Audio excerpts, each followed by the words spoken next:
All right, so gonna go over RIR implementation. So just kicking it off with why we use it. We all adopt this idea of complexity is the death of growth. Basically, what that means is if everybody within our company was using a different program structure, then it would be very hard to, one, communicate between coaches, cover for coaches if they're sick.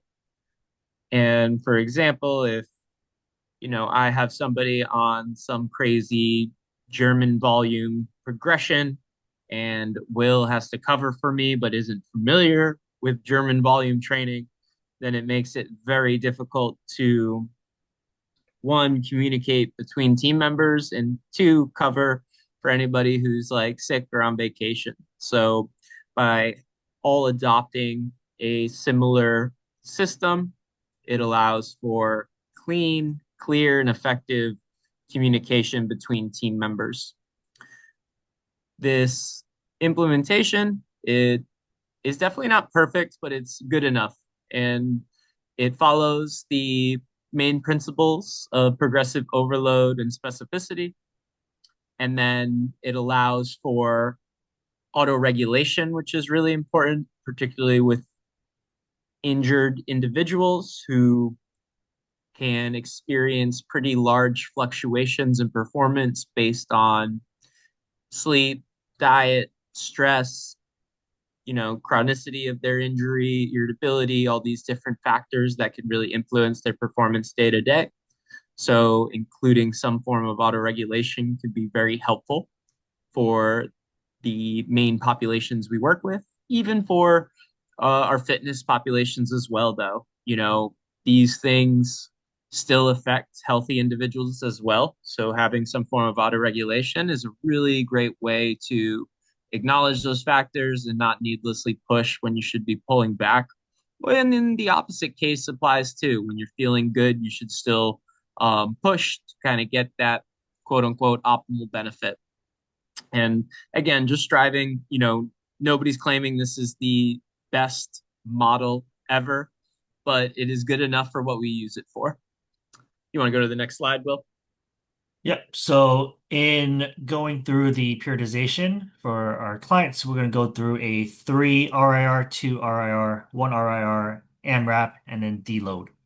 So how do we go ahead and coach clients on how to use this? There's going to be two main methods.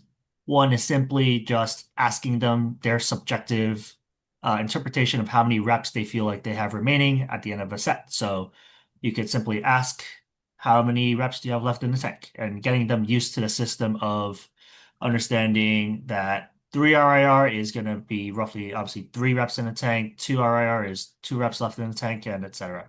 The other way that we can gauge reps in reserve here is through the repetition speed.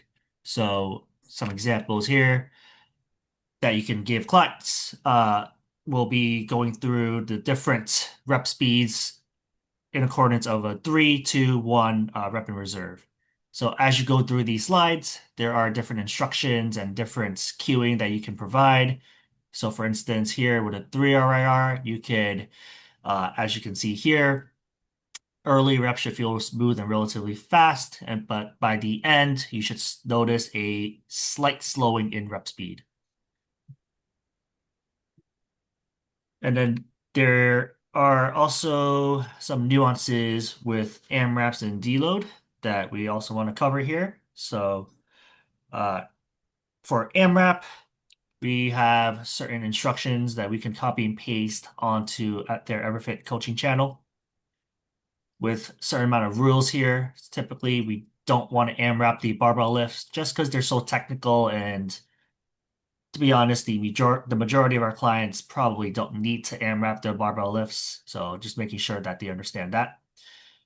And then stopping the set essentially when these things happen. So if form starts to break down, if pain exceeds a 4 out of 10, or if their range of motion significantly shortens, or if their form again starts to break down.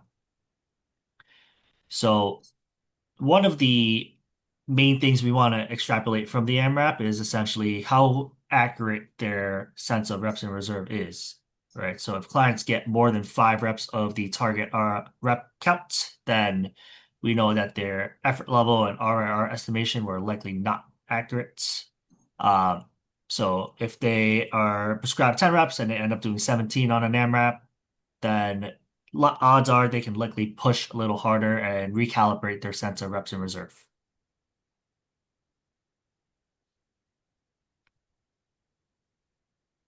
Okay, and then there are instructions here on how to recognize and queue an AMRAP set. And then for deload, Connor, do you want to take this? Sure. Yeah, so deloading is generally what's going to come after the AMRAP week. As you can see, the purpose here is just to drop off some fatigue from their training. If they push themselves appropriately during AMRAPs, they should be feeling pretty tired and beat up. And this can really be beneficial because typically things such as tendons, joints don't heal as quickly as some of your muscular fibers just due to lower blood supply, things of that nature. So deload weeks can be really helpful in the context of rehab to not only drop some of that nervous system fatigue, but also allow for your more connective tissues to heal up. The way that we prescribe it is pretty simple. You're going to drop one set, and then you're going to move the RIR up to four. How I like to describe this to people is that your four RIR is basically your last warm up set. It should feel like a heavy warm up, but shouldn't be too challenging. So, by controlling for not only volume or sets per week, but as well as intensity or the amount of weight, we can hedge our bets that we're doing everything we need to allow for, again, that fatigue to drop off and that connective tissue to start to heal up a bit. So, to wrap up, the general progressions that we have everyone follow is starting off with 3 RIR for a few weeks. Then we're going to go down to 2 RIR, then to 1 RIR, then to AMRAP, and then to deload. The important thing to note is that the time in which you spend in each of those phases is up to the coach's discretion. There are no right and wrong answers. The way to view this is purely as a framework to help guide you in, again, operating under a system where it's easy and allows for effective communication between team members within the system itself. There's nothing wrong with keeping somebody at 3 RIR for longer than 3 to 4 weeks. There's nothing wrong with keeping somebody at 2 RIR for longer than a week.